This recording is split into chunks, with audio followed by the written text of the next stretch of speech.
were you thinking of the unnatural perfectionism of the pool? Well, I was thinking, so they're both described as sort of a purity. Mm, Um, Clear fountain, this is from Bulfinch. Clear fountain, water like silver. There's no sheep, there's no goats, nobody's like muddying the water. mm, But it's got grass growing around it, and the rocks are sheltering it. So it has this very like sort of hidden, centralized thing. mm, And with Eve, all of a sudden, waters issue from a cave and spread into a liquid plain and stand unmoving, pure as the expanse of heaven. So in both cases, it's creating, like with Bulfinch, it's this protected pool, and in Milton, it's coming from somewhere unknown, somewhere underground, mm, and spreading out into this sort of mirrored expanse. And I think, to my mind, they're both sort of describing the nature of mind, mm, the way that mind will create reflections of reality, mm, as concepts or as even just our experience. This is me sort of drawing on my Buddhist education, my personal Buddhist explorations. No, nothing official. mm, But the nature of mind as a mirror is is common in Buddhism, is common in the West as well. mm, There is nothing in the mind of its own.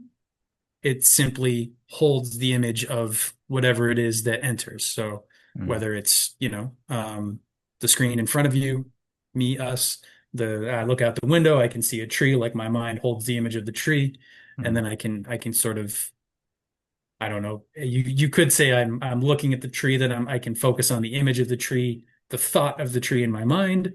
You can also have a sense of like the actual incoming image of the tree is already being represented in my mind, sort mm, of psychologically or not psychologically, neurologically speaking, because mm, the tree's there. Scientifically, the light's coming off the tree. It's the waves of light that come hit my eye. mm, My eye translates that into an experience in my brain that my brain represents to my consciousness somehow, mm, that there is a tree there. So the experience I'm having is not the actual tree. It's the image of the tree projected onto the back of my eye, turned into information and fed into my brain, which at some point then I'm aware of that, right? mm, So there's this mirroring element of the mind. And in both of these cases, you have a person who is caught in the image of themselves. mm, And Eve is warned by some voice. I don't know my Paradise Lost well enough to know what happens next, but the voice says, "What you see is yourself." And it's like, oh, that's me. Narcissus, nobody explains that to him, and he ends up sort of dying, mm, enamored by this thing. But to me, there's this way that I think we all, and especially with Eve, like tying it back to the Garden of Eden and original sin, and the thing that sort of breaks us away from our innocence that was shared with the animals and nature and all of that the garden kind of represents, is self-awareness. It is, we are aware of ourselves as beings in the world. We are aware that we're going to die at some point. Animals may or may not, we're not quite sure, but they seem less concerned about such things as we do.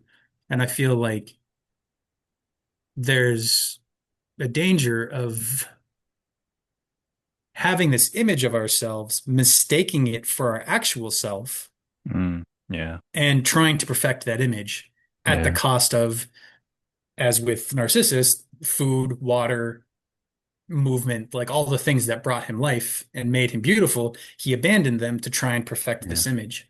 yeah. And I think that's, to me, that's sort of what the core of the myth is pointing towards. That we do not know. We have this sort of mirror of our mind, and there's a sharpness of awareness there that seems solely human. Who can say for sure? But we don't have anybody else that we can talk to about it. Mm, Um, that seems to be as intelligent and as building and as aware of things as we are. But when we turn it on ourselves, we don't quite know what to do with it, I think. Or there's a way in which we are still trying to work something out about how this reflecting mind interacts with our with what we think of as ourself. And we can get caught sort of staring at that reflection and trying to perfect it at the cost of everything else in our life or in our world. And if we're talking about narcissism as a social thing, um, I would go so far as to say like this is a pretty good reflecting mirror, Yeah, you you're know? holding up your phone for the Yep. listeners. Oh yeah, for the listeners, Yeah. yes. Apologies. Yeah, the phone, the dark mirror, the thing that shows us everything in human history broken down into digestible content that we can then try and build ourselves out of. And Yeah. yet we already are. Why do we need reflection? Why do we need to build ourselves? So, Yeah. Yeah. there's something deep there, but that's just me trying to scratch the surface of it. Yeah, man. Yeah. Please like and subscribe for more of our open minded content and comment below on your thoughts or questions about the story. Let us know if you'd like us to cover another stimulating story, and thank you for participating.